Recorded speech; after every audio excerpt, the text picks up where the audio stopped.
तमाम राज्यों में जनजातीय सुरक्षा मंच की ओर से इस बात का दावा किया गया था कि इस बार डीलिस्टिंग पर बड़ा फैसला होने वाला है। आदिवासी समुदाय को डीलिस्टिंग के नाम पर तोड़ने के लिए उन्हें वहां पर व्यक्तिगत और निजी प्रलोभन देकर बुलाया गया था। आदिवासी समुदायों का पारंपरिक दुश्मन वही लोग हैं जिनके इशारे पर दिल्ली में यह डीलिस्टिंग का कार्यक्रम आयोजित हुई। अब सरना धर्म छोड़ दिए तो कहाँ आदिवासी परंपरा, कहाँ आदिवासी सब शासन, कहाँ आदिवासी संस्कृति, इस सब से तो नाता आप लोग का टूट गया। मुंडा संस्कृति में आज भी जीता हो, सिर्फ मेरा विवाह का आशीष पादरी दिया है। जाति प्रमाण पत्र जाति के लिए होता है, धर्म के लिए अलग प्रमाण पत्र होता है। इस बात के का उन बेवकूफों को जानकारी नहीं है। मैं बता दूं, जनजातीय सुरक्षा मंच के लोग डंके की चोट पर कर रहे हैं कि हम लोग हिंदू हैं, हिंदू देवी देवताओं को पूजते हैं, और आदिवासी समाज हिंदू देवी देवताओं को नहीं पूजता है बल्कि सिंह बोंगा को पूजता है। बड़ा चेहरा रामेश्वर उरांव है, वे कहते हैं मैं कतई हिंदू नहीं हूँ, आदिवासी कतई हिंदू नहीं हो सकता। नहीं तो ठीक बोल रहे हैं। और उन्हीं के बेटी निशा उरांव कहती है कि मैं हिंदू ही हूँ, क्योंकि उनकी बेटी निशा उरांव हिंदू के साथ शादी कर ली है। हमारे मुंडा या आदिवासी समाज में जो अन्य जातियों में शादी करते हैं उसको जात बाहर किया जाता है, समाज बाहर किया जाता है। तो रामेश्वर उरांव ने जात बाहर क्यों नहीं? दोस्तों, सुबह झारखंड की सियासत में डीलिस्टिंग का मुद्दा इस वक्त बेहद गर्म है। दरअसल 24 मई को आदिवासी समाज की ओर से लाल किला पर एक बड़ा आयोजन हुआ था और देश के अलग अलग हिस्सों से जनजातीय समूह के लोग लाल किला पहुंचे थे। लेकिन उस लाल किला पहुंचने के पहले कहें कि तमाम राज्यों में जनजातीय सुरक्षा मंच की ओर से इस बात का दावा किया गया था कि इस बार डीलिस्टिंग पर बड़ा फैसला होने वाला है। लेकिन जब दिल्ली में जनजातीय समागम हुआ तो उस मंच पर डीलिस्टिंग का मुद्दा ही गायब था। और जिस तरीके से गृह मंत्री अमित शाह ने उस जनजातीय समागम को संबोधित करते हुए उनके लिए वनवासी शब्द का प्रयोग किया, उसके बाद आदिवासी समुदाय के अंदर से गुस्सा का इजहार हुआ, एक आक्रोश की अभिव्यक्ति होती नजर आई। आज भी राजधानी रांची में आदिवासी समुदाय की ओर से अमित शाह, गृह मंत्री अमित शाह का पुतला दहन का कार्यक्रम है। तो कह सकते हैं कि सुबह झारखंड की सियासत इस वक्त डीलिस्टिंग के मुद्दे पर बेहद गर्म है। इस वक्त हमारे साथ हैं नमन मिक्सल कोंगाड़ी जी। नमन जी, जिस तरीके से तमाम सरना समाज के लोग दिल्ली गए हैं और इस आशा के साथ गए कि इस बार डीलिस्टिंग कर दिया जाएगा, यानी डीलिस्टिंग का कानून पास हो जाएगा, इसको अमित शाह आश्वासन दे देंगे और अगला सत्र में यह चला आएगा, लेकिन ऐसा कुछ हुआ नहीं। और उसके बाद अब गृह मंत्री अमित शाह का पुतला दहन का कार्यक्रम हो रहा है। आदिवासी के नाम पर जितने भी लोग दिल्ली गए थे वे आदिवासी समुदायों के पारंपरिक दुश्मन, हाँ, जिन्होंने आदिवासियों को मोहनजोदड़ो, हड़प्पा और राखी गढ़ी जैसे शहरी सभ्यता से भगाकर इस जंगल पहाड़ के कठिन जीवन जीने के लिए, संघर्षपूर्ण जीवन जीने के लिए मजबूर कर दिया, वैसे लोगों का साजिश का कुछ चंद जनजाति समुदाय के लोग, मैं सबको आदिवासी नहीं कहता, कुछ जनजाति समुदाय के लोग जिन्हें आदिवासियों के पारंपरिक दुश्मनों के बहकावे में आकर, व्यक्तिगत लालच में आकर आदिवासी समुदाय को डीलिस्टिंग के नाम पर तोड़ने के लिए उन्हें वहां पर व्यक्तिगत और निजी प्रलोभन देकर बुलाया गया था। आदिवासी समुदायों का पारंपरिक दुश्मन वही लोग हैं जिनके इशारे पर दिल्ली में यह डीलिस्टिंग का कार्यक्रम आयोजित हुई। मैं बता दूं, आदिवासी समुदाय इस देश में बसने वाला, आने वाला सबसे पुराना समुदाय है। जिनका पारंपरिक अपना अलग शासन प्रणाली है, मुंडाओं में जिसे पाढ़ा परंपरा कहते हैं, या बहुत पुरातन आदिकाल से चला आ रहा है, यह परंपरा है। और हमारी आदिवासियों की अस्तित्व और पहचान, जो हमारे नस्ल, जो वैज्ञानिक जिसकी पहचान जीन से होती है, डीएनए से होती है, नस्ल और हमारे परंपराओं, संस्कृति और हमारे शारीरिक कद काठी और रंग के आधार पर पहचान होती है। और हमारे संस्कृति में गोत्र है, परंपराएं हैं, भाषा है, ये सब चीज से हमारी पहचान होती है। पर वे कह रहे हैं कि उनको डिलिस्टिंग करो जो सरना धर्म छोड़ दिए। अब सरना धर्म छोड़ दिए तो कहाँ आदिवासी परंपरा, कहाँ आदिवासी सब शासन, कहाँ आदिवासी संस्कृति, इस सब से तो नाता आप लोग का टूट गया। मैं आपको बता दूं, इंग मुंडा तेगी का जीता नहीं, मतलब हम मुंडा से बोल रहे हैं। और इन बातों को मैंने सदन में भी रखा है, टीएससी में भी। जब ये लोग जाति प्रमाण पत्र का कॉलम, जाति प्रमाण पत्र में धर्म का कॉलम लाया था, उसको लेकर अघोषित डिलिस्टिंग इन्होंने ला चुका था। आदिवासी समुदाय, इनकी पहचान नस्ल, जो जीन बोलते हैं, डीएनए, उनकी भाषा, उनका गोत्र, उनके संस्कृति से होती है। तो आपकी संस्कृति तो दूसरी होगी ना, ईसाई की संस्कृति दूसरी होगी, सरना की संस्कृति दूसरी होगी। मैं बता दूं, मेरा विवाह आदिवासी संस्कृति से हुआ है। अरे भाई, ये आदिवासी संस्कृति है क्या? सारा विवाह आदिवासी संस्कृति में अगर विवाह करना है तो उसमें कुटुंब चुनता है रिश्ता, पति या पत्नी। कुटुंब अगुवाई करता है, लड़का और लड़की या लड़का का मां बाप नहीं, कुटुंब इसका अगुवाई करता है।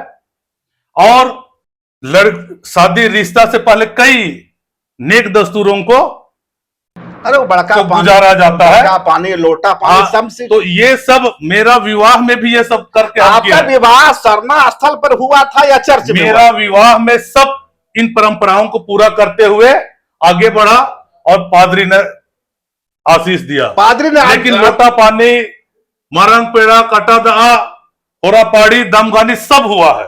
ना आप कहना चाह रहे हैं कि धर्म भले, मैं मुंडा भाषा जानता हूं, मुंडा संस्कृति में आज भी जीता हूं, सिर्फ मेरा विवाह का आशीष पादरी दिया है।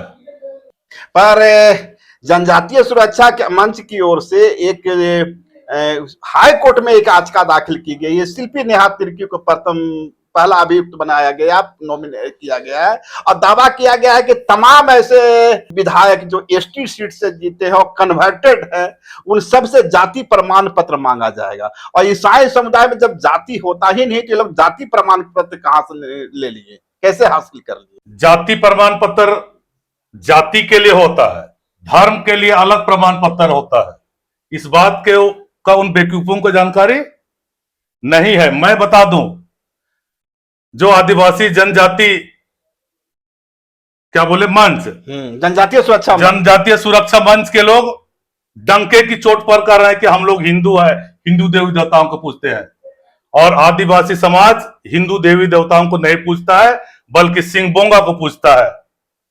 आप सिंहबोंगा का पूजते हैं? मैं मानता हूं, क्योंकि सिंहबोंगा निराकार परमेश्वर है, उसका कोई आकार नहीं है। और ईसाई धर्म में भी जिस ईश्वर को हम मानते हैं वो भी निराकार परमेश्वर है। और अगर आप बाइबल के पुराने नियम में जाएंगे, अब्राहम के समय में, मूसा के समय में, दाऊद राजा के समय में, सुलेमान राजा के समय में, उस समय के अगर आप इतिहास को देखेंगे तो निराकार परमेश्वर को उस समय भी बलि चढ़ाया जाता था, और आज भी वही बलि सरना के लोग चढ़ाते हैं। तो अब्राहम और मूसा का ईश्वर से सरना आदिवासियों का धार्मिक पूजा पाठ का पद्धति मिलता जुलता है। यीशु ख्रिस्त का जन्म होने के बाद, चूंकि यीशु ख्रिस्त ने अपने आप को कुर्बानी दिया और लहू बहाया, इसलिए हम लोग ईसा मसीह के कुर्बानी के बाद हम लोग कुर्बानी नहीं देते हैं। हम आज भी उसी निराकार परमेश्वर को मानते हैं जो मूसा मानता है और जो सरना लोग जो सिंह बोंगा को मानते हैं। वैसे तो हिंदू लोग भी कहे कि हमारे क्या दादू हुए नानू। हिंदू धर्म के लोग कई देवी देवताओं को मानते हैं, नहीं ऐसा, और उनका मूर्ति होता है, लेकिन ठीक है, सरना आदिवासियों का कोई मूर्ति नहीं होता है और ईसाइयों का भी कोई मूर्ति नहीं। हिंदू नहीं होता है। हिंदू भी प्रकृति पूजक होते हैं ना, हमारे प्राकृतिक पूजक हैं, लेकिन वे मूर्ति पूजक भी है और कई बहु देवताओं के पूजक है, और सरना पूजक बहु देवताओं के पूजक नहीं है। अरे हमारे क्या कबीर हुए, रैदास हुए, तमाम दादू हुए, तमाम लोग तो निराकार। आज ही मैं देख रहा था जैन और सिख और हिंदू में क्या अंतर है। जैन और सिख भी निराकार परमेश्वर को मानते, एकेश्वर परमेश्वर को मानते। मैं गुरु नानक की भी चर्चा इसलिए कर रहा था, भी हाँ, तो वे भी एकेश्वर परमेश्वर को मानते हैं, ईश्वर को। तो वे भी सरना हो गए। वे भी सरना नहीं, एकेश्वर, एक ईश्वर को। सब लोग अलग अलग धर्म का नाम अलग अलग दिया है। कोई सिख नाम दिया, कोई जैन नाम दिया, कोई हिंदू नाम दिया, कोई क्रिश्चियन नाम दिया, कोई मुस्लिम नाम दिया, कोई सरना नाम दिया, कोई और भी नाम दे सकते हैं। कई धर्म हो सकते हैं यहां पर। तो आदिवासियों की पहचान उनके नस्ल और उनके संस्कृति से होती है, और आदिवासी समुदाय डंके की चोट पर कह रहे हैं कि हम लोग एकेश्वर को मानते हैं, सिंह बोंगा को मानते हैं। मुंडा के लोग, समुदाय के लोग कहते हैं जिसका कोई आकार नहीं है और जिसको सरना में उन्हें बलि चढ़ाते हैं। पर निशा उरांव कहती है कि जो लोग कहते हैं कि नस्ल ही उनकी पहचान है, वे आदिवासी समाज को एक गाय बकरी भेड़ की तरह ट्रीट कर रहे हैं, क्योंकि नस्ल तो भेड़ बकरी और गाय का होता है, आदमी का थोड़ी कोई नस्ल होता है। ये निशा उरांव का स्टेटमेंट है। ये निशा उरांव जिस आरएसएस का संगठन में जाती है बैठक करने, और वहां जहां से वह ज्ञान लेके आती है, वही आरएसएस जो हिंदू वर्ण व्यवस्था को मानती है। और हिंदू वर्ण व्यवस्था में 4 वर्ण है, ब्राह्मण, क्षत्रिय, वैश्य और शूद्र। और हिंदू वर्ण व्यवस्था में शूद्र को जानवरों की तरह व्यवहार किया जाता है। और जो आदिवासी अपने आप को हिंदू बता रहे हैं, क्या वे आज आदिवासी समुदाय को हिंदू वर्ण व्यवस्था का शूद्र श्रेणी में, जिसे जानवरों की तरह व्यवहार किया जाता है, वह साबित करना चाहते हैं कि ये आदिवासी समुदाय शूद्र वर्ण व्यवस्था के हिस्से है?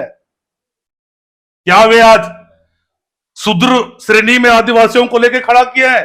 क्योंकि जहां तक मैं जानता हूं, आदिवासी समुदाय शुरू से ही हिंदू वर्ण व्यवस्था से अलग रही है।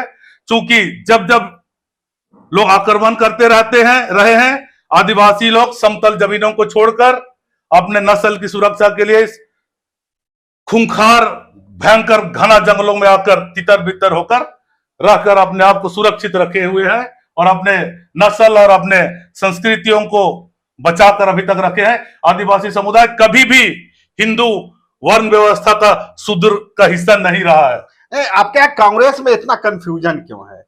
आपके अनुसार कांग्रेस का एक बड़ा चेहरा रामेश्वर उरांव है, वे कहते हैं मैं कतई हिंदू नहीं हूँ, आदिवासी कतई हिंदू नहीं हो सकता। तो ठीक बोल रहे हैं। और उन्हीं के बेटी निशा उरांव कहती है कि मैं हिंदू ही हूँ। चूंकि उनकी बेटी निशा उरांव हिंदू के साथ शादी कर ली है, उनके बच्चे अब उसी, चूंकि भारत देश पितृसत्तात्मक देश है, पिता के संस्कृति और पिता के धर्म के आधार पर उनका संस्कृति की पहचान होती है।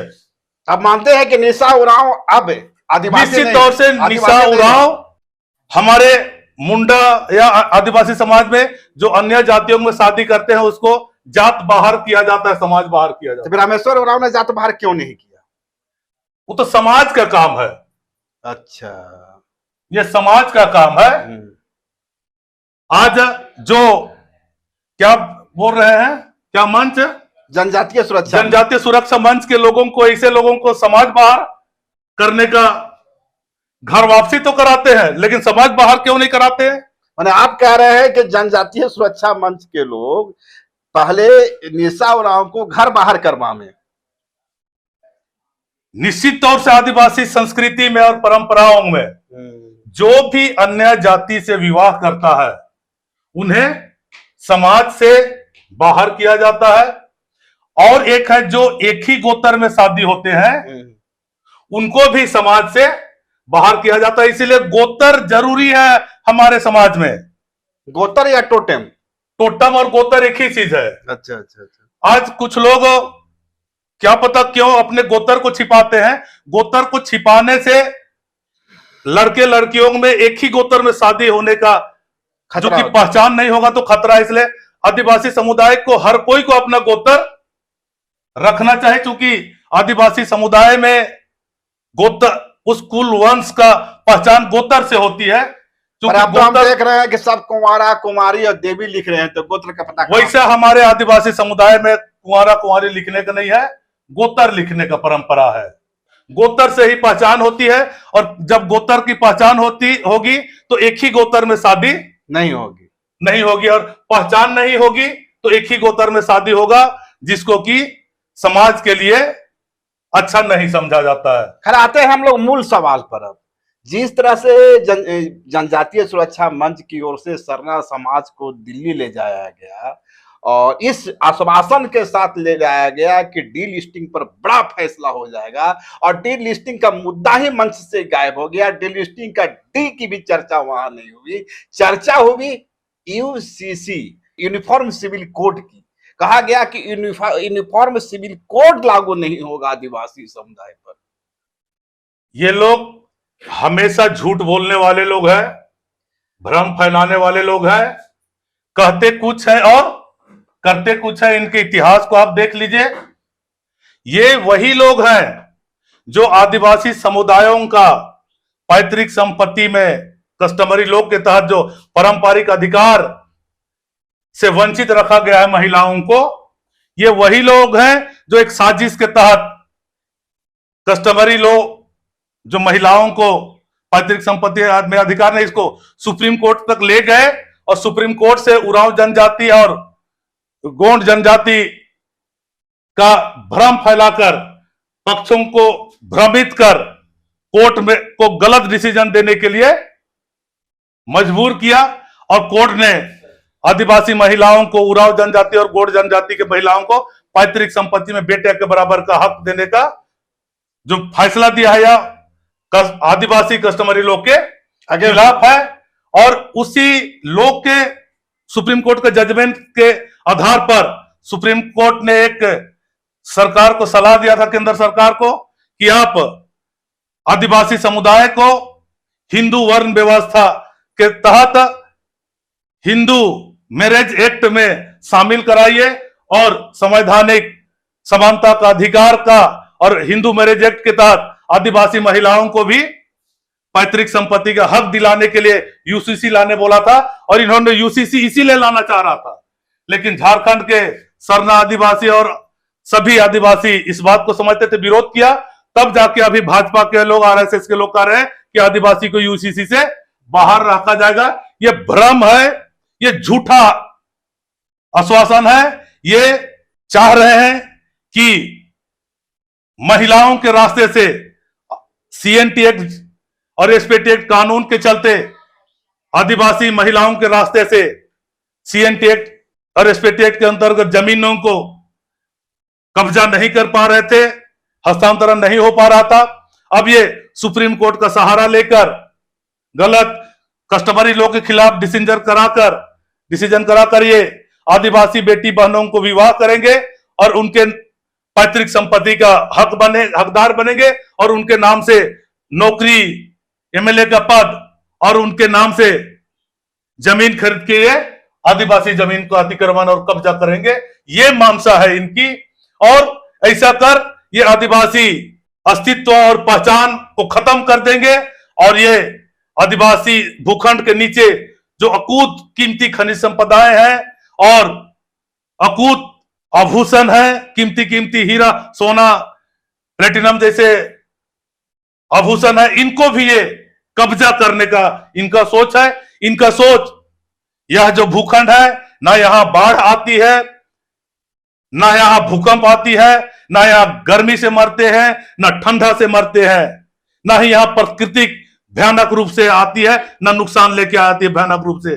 इसलिए इस स्वर्ग जैसे धरती पर सभी पूंजीपति और पैसे वाले और बड़े वर्ग के लोग इस स्वर्ग जैसे धरती में बसना चाहते हैं और यहां के खनिज संपदाओं को और कीमती आभूषणों को कब्जा करने का इनका हक है और कुछ भी नहीं। बाकी ये आदिवासियों को लड़ाकर, कमजोर कर, डिलिस्टिंग कर, कई तरह के साजिशों से ये आदिवासियों को खत्म करना चाहते हैं और कब्जा करना चाहते हैं, बस और कुछ नहीं इनका। तो ये थे हमारे साथ नमन विक्रम कोंगाड़ी जी, जिनका मानना है कि निश्चित रूप से सरना समाज को दिल्ली में जनजातीय समागम के नाम पर ले जाकर ठगा गया है और यही कारण है कि आदिवासी समुदाय की ओर से केंद्रीय गृह मंत्री अमित शाह का पुतला दहन किया जा रहा है। शुक्रिया। लाइव लगातार के वीडियो को लाइक करें, सब्सक्राइब करें और बेल आइकॉन को दबाना न भूलें।